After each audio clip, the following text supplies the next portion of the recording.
Hi friends, it's me Nikki here to share my tips on how to plan a budget-friendly wedding in under 30 days. The reason why I can share these tips is because I recently did this for my son and my beautiful new daughter. They got married this past weekend. Originally they were going to go to Vegas and get married, but they then found a church that they joined in the state that they live in Georgia. They went through marriage counseling through the church and they really wanted to have a church wedding, but they did not want to change their wedding timeline, which actually gave me 3 weeks to get everything planned along with family and friends. And so they came to me and said, Mom, can you help us plan this? We only have 3 weeks. So it was a whirlwind. It was a lot of fun. And in the end, it turned out to be beautiful. So I want to share those tips with you today.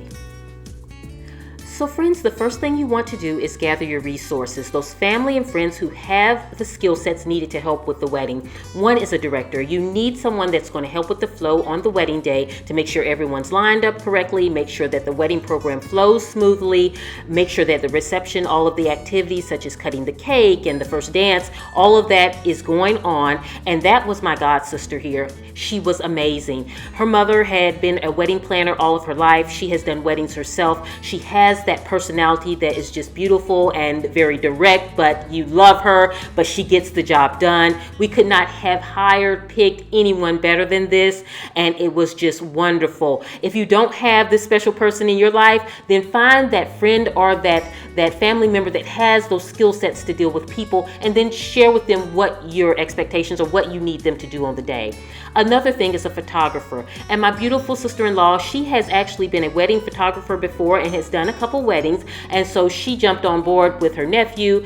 Both of them didn't charge a thing. They just did it out of love. But of course, even if family members do that, you want to do something special for them, for just loving your child. And so she jumped in. She did a beautiful job. But if you do not have that photographer in your circle, then go to your local trade or tech school, and in the film or photography department, see if any of the students would like to get some experience in doing your wedding. But then to make sure that you get the pictures that you want, give them an outline of the exact photos that you want. Like you want photos of you and the groom and the mother, exactly all of the photos that you are wanting to capture, and then give them that list so that they know everything that they need to do on that day.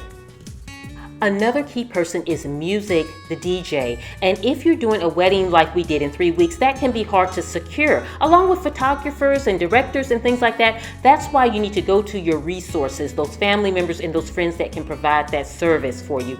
My mom had this amazing friend. He is so sweet. They've been friends for over 20 years, worked together for over 20 years. They do things for each other all the time. And so when she went to him, he was like, I got this, no charge. I'm doing it. I got it. And he did a beautiful job. It made the reception wonderful, and it was a blessing to have a friend that could step in and handle that role when we needed to do it in that short amount of time. Now, if you do not have that person, you can have pre-recorded music, but just make sure that your wedding song that you're going to dance to is on a separate CD or disc, so that when it's that time, you can just put that one song in and it doesn't disrupt the whole reception.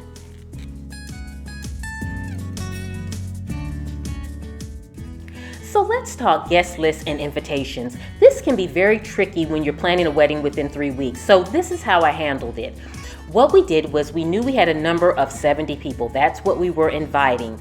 Now, it was only going to be close friends and family. And what we did was we did not send invitations to family. We called family on the phone. We notified them that he was getting married and when he was getting married so that they could attend the wedding if they wanted to. Then for close friends, we did mail out invitations. And what I did, because they didn't really have time to RSVP, I created an email address so that they could simply just email that address and say, I'm coming or I'm not coming. But again, because we invited 70 people, we really didn't mind if they RSVP'd or not, because we planned for 70 and we invited 70. If undershowed, that was totally fine. Because this was only a 3 weeks period of time, we did not make a big issue out of it. So it really turned out great. It was a great way to get everyone to know about the wedding, and then now that they're married, they can send out wedding announcements letting everybody know that they're married and they're good to go. I added a little ribbon onto the actual card of the invitation just to give another touch of that peach, and to put these little hearts on there just to add a little bit to the outside of the envelope. I punched them out with my simple punch. This is very affordable, costs hardly anything to do, but just was a nice addition to the invitation. So it worked out well, and we had the perfect amount of people at the wedding. So now let's talk a very important part, which is wedding attire. And they were great because my son, he went and knitted ivory tux. He did it early on, no problem. She had no problem picking out her dress, found a very affordable dress that she loved, and they both looked beautiful. And the thing about it is you want to be able to make those quick decisions with those attires, so just jump on that early on. And I have a resource that I have used in the past. My stepdaughter used to go and do pageants, and so I used to order all of her pageant dress from the site. I'll link it below, but they have great selection of wedding dresses, bridesmaids dresses, mother of the bride dresses, all very affordably. They do ship from overseas, but they have fast shipping and awesome prices, and they custom fit the dresses, and I've never had an issue with them. So the great thing about it is we did not have an issue because they only had a best man and a maid of honor, flower girl, ring bearer, and ushers. It worked out great. Now, as far as the best man and the usher, they wore basic black suits. I ordered these coral ties, which tied into the wedding, and I wanted coral ties because that's the colors that she chose for her wedding. I went online and I Googled coral ties. I came across this tie website that they sell every color tie that you can think of, and it only costs, I think, around $5. They looked gorgeous in the wedding, and you don't want to invest a lot of money into things like this because typically people don't wear them again. But I got it very affordably, and like I said, they had every color in the world. They were called Tie Mart. I'll link them in the description box below. Not sponsored by them. I just Googled and found them. Was happy with the quality and happy with the price, and it had everyone looking great. They wore their simple black suits, which every man typically has a black suit, so they just wore their black suit, but when we add in a white shirt and when we added in the tie, everything came together. It just looked totally uniform, totally beautiful, and it was on a budget. Now the next thing were the rings. So my son, he jumped right on it. He found a very affordable pair. And if you're a young couple getting married, I encourage you, don't invest in a very expensive pair of rings. Your first set, just get an affordable set of rings. And then at your 5-year mark, upgrade. At your 10-year mark, upgrade. Works out great. Now the next thing is the wedding cake and the flowers.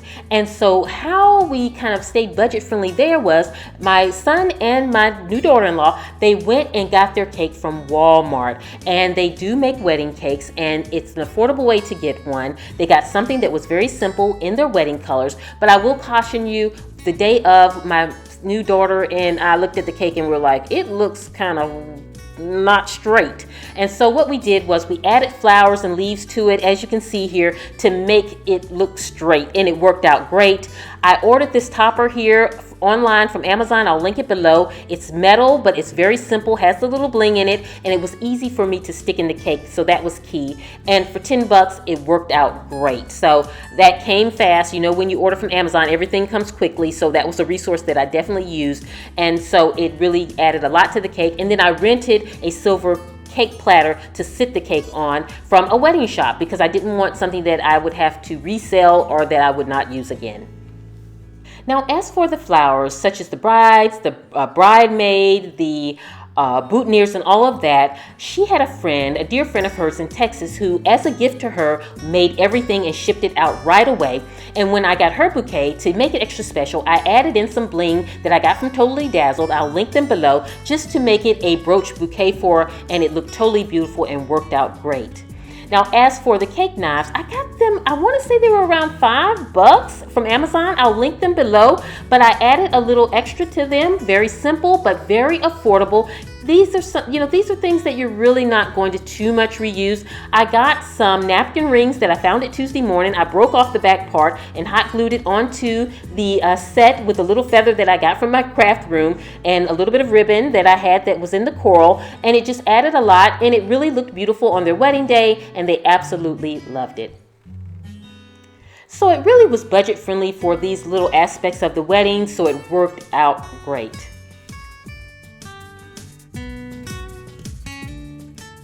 So let's talk about those tidbits and the decor. You know, with a wedding, there's all those little things like the ring bearer pillow and the flower girl basket and the table decor and the wedding chapel decor. So let me share with you how I handled that in a budget-friendly way for their wedding in 3 weeks. So what I did was, in my mind, I knew all the little tidbits. I did not want to spend over $5 to $10 each because that would really keep it budget friendly. I also wanted to use resources that I had around my home, things that I could kind of repurpose around my home as decor, and it worked out great.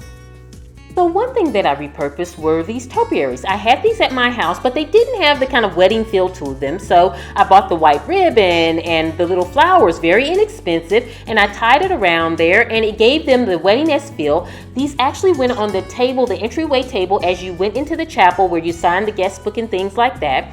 I had this mirrored picture frame and I simply put their wedding invitation in it with some beautiful scrapbook paper behind it. I rented the easel for, I think it was $11 from that same wedding shop. Added a little just kind of touch at the top. I had this little sign that I bought for, I think I got it for $3 at Michael's with my discount, and that sat at the entryway too, and it worked out great. Repurposing things that I had and giving them a little tweak with the little wedding feel worked great. Now, like I said, I did not want to spend over $5 to $10 for the tidbits because it can add up with all the little things that you need. So I went to my local craft store, AC Moore and Michael's. They have wedding sections and they have all these little things like the flower girl baskets and things like that, but they tend to be very plain. Like this basket here is beautiful, but it was just the ivory color basket. And then I just purchased the kind of coral flower here and the little bling to go on it to customize it to their wedding. But it still kept it within that $5 and $10 range. I always shopped with my coupon because every week they have that 40% off coupon and it's the way to go. The same with the guest book. And how I personalized the guest book to their wedding was I made this bead pin, and if you've been with me a while, I've shown you a tutorial on how to make these pins. It was great because I could customize it to their colors and it gave a little bling and a beautiful touch to the wedding. I will link that video below along with the resource that I used to order all of my supplies to make this pin. It's a very affordable way to add a lot to this kind of gift book. So definitely use those store discounts. They really help. Now with the ring bearer pillow, I got that from Michael's Arts and Crafts, again in their wedding section, using my 40% off coupon. I added the feathers in. I hot glued those in myself because I wanted to give it a little whimsy look. It worked out great. Very affordable. Again, keeping in that range that I wanted to keep in, and it just really worked out well. And so that's what I encourage you to do. Use those resources like Michael's, use Amazon. I got the kind of aisle runner for $20 off Amazon. I'll also link that below if you're interested, but you can find those affordable pieces that you need for your wedding that can get shipped quickly. Now, as far as the Unity candles, I simply got those just from Michael's regular candles. You can even get these from the dollar store. I found these very blinged out and beautiful napkin rings at Tuesday morning. I broke off the back and I used those not only on the knife set, but on the Unity candle. So it really worked out well. Now for the cards basket, like when people have the wedding cards that they want to put on the gift table, I rented that because this is something that I did not want to have to keep or resell. I got it from the wedding shop for $6. It was worth the $6 to rent it. I added my little flower on there. I kind of tied a little silver picture frame on there that I got for $2 from one of the craft stores, and it worked out perfectly. So very affordable way to have that aspect in your wedding, but you don't have to worry about having all of this stuff after the wedding that you're stuck with. Now, as far as their wedding glasses, I got these very inexpensive. I think they were $1 or $2. You can get them from the dollar store. I put a little ribbon on there, and those are actually clip-on earrings that I found in the little clearance bin at Cato's, and I thought it was perfect because she could reuse these now as earrings. It's not going to waste, and it really looks cute. I had this little crate here that I had at my house that I set everything in so that it looked cute on the table. I got miniature champagne bottles because just one for each one of them, and it really turned out to be really cute. Now, speaking of the reception, what you can do, you don't have to have a reception. to have that special day, you can rent a room in a beautiful restaurant, have just your close family and friends there, and have a beautiful meal. That's a great way to kind of end your wedding day. But if you want the reception, you can find affordable options. What we did was my parents, they actually jumped in and they said, we want to do a reception, because initially we were just going to all go out to dinner, but they wanted to do a reception. They took it on, they paid for everything, that was their gift to them. And they found a venue, so the bride didn't have to worry about any of that. They found the venue that could handle the food, handle, the DJ, the dance floor. It had everything, and they provided everything, and I think it ran right at $2,000, which is very budget friendly, and the food was absolutely delicious, and they had a great time. Now, the bride did want to incorporate a little bit of her wedding colors into the reception and a little bit of special touches in there, because the place that they did rent for the reception, they did everything in white. So how we personalized it, and I did this the night before the wedding, so I was up kind of late, but I found these inexpensive roses in the color, some feathers. I put them in these dollar bowls with some fabric in the bottom, and that just gave her her little touch of the peach and coral that she wanted in her wedding, and it worked out great. Along with the table numbers there, you put that on the table, and the venue actually provided the candles, and it all came together beautifully. And so you don't really have to spend a lot of money to make things look nice. This was, when it all came together, it just really all came together. And so it really looked beautiful. And when you see those colors, it really popped. Just adding the feathers added a little bit of whimsy. Very simple to do, very budget friendly, and could do it in 3 weeks. For the chapel, what I actually did was we had to keep it simple. We only had 1 hour to decorate before the wedding, so we knew we couldn't do a lot of decor, nor did we want to in that amount of time. Tulle was my friend. You can get tulle. I got a whole bolt of it, I think, for around $12. I got these pew hooks on Amazon for, I think, $24 for $12, but they didn't quite work as well on our pews because our pews were very thick, and so we had to tape them to the pews. But if you have thinner pews, they'll work fine. Simple 2 bushes of white and coral of the tulips from the craft store, tied them all together. They made the perfect decor for all of the pews. Very simple, very affordable. I think all in all, it might have cost probably $20-something to get everything done for all of the pews. I think I did like 20 pews, so it worked out great. And again, like I said, I had this frame here. It's a mirrored frame that I had in my house that I used, and I kind of jazzed up the top of the easel here. The sign I got for $3 using my coupon at Michael's that said, please sign the guest book. And I got their initials in the wood letters for a couple dollars from Michael's. Put it all together. Great entry. The bride actually had a friend who created her program, and then she had it sent off to Staples. They printed it out and folded it, and good to go. So all in all, everything came together seamlessly. It really did, in 3 weeks' time, within budget, and it worked out great, and they were so happy. Everyone had a good time. It really was a great day, and no one was stressed. I mean, usually on wedding days, everybody's stressed. I mean, we were so laid back and relaxed. It was amazing. And so the thing about it is, if you're a bride, you want to have your day to feel that way. You don't want to be stressed on your wedding day. So I hope you've enjoyed my tips. I also want to share that I did a video the other day sharing my clutch bag that I carried to the wedding and how I organize a clutch for special occasions. It's prom season, wedding season coming around the corner. I'll link that video below. And also I did a video sharing with you how I put together a honeymoon basket for them and how you can put together Easter baskets and make a beautiful basket this time of year. So definitely I'll link that below. Also check my Instagram and Facebook if you'd like to see pictures from the wedding and kind of what I wore to the wedding. I shared a little bit on there. I hope you all are doing great. And if you have just come by my channel and you're not subscribed, I would love to have you here on my channel. I love to do videos on home organization and home decor. And I also like to do videos on purse organization. That's a fun thing that I love to do, along with planner videos. I do anything that is going on in my life, I share with you. I have like 380 videos on cooking and decorating and all kinds of things. So definitely click that subscribe button because I would love to have you. I hope you all are doing great. I'll see you at the next video. And quick note, check out my blog if you want to see more pictures on the wedding and things like that. I shared more on my blog at AtHomeWithNikki.com. Have a beautiful day, and this is Nikki saying goodbye.